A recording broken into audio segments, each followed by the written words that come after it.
China is known from three countries: the Soviet Union, the United States, and France.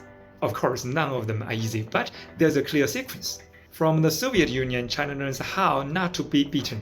The Soviet image to the world was one of steel torrents, meaning powerful heavy industry. In the 1950s, China imported 156 industrial projects from the Soviet Union, marking the beginning of China's heavy industry.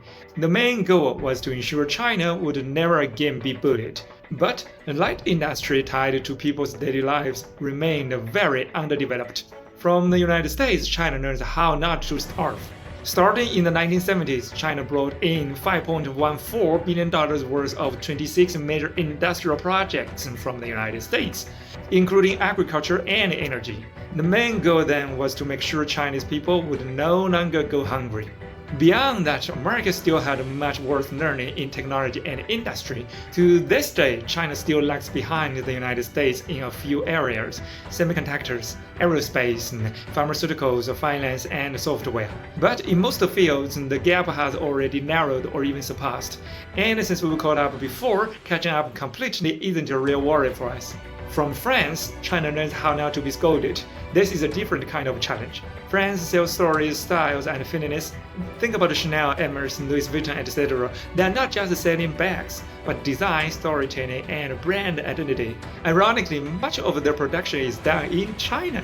Chinese products are already sold worldwide, but Chinese brands are still relatively unknown to global consumers.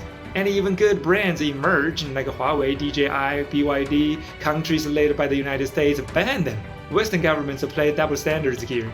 When they benefit, they talk about free trade. When they don't, they invoke national security to ban trade.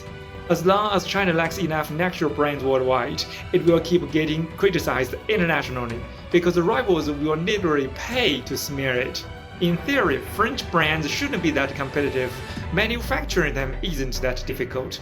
What's difficult is that they've been selling stories for centuries and people believe them. In other words, they wield the power of time, and the only thing that can defeat time is time itself.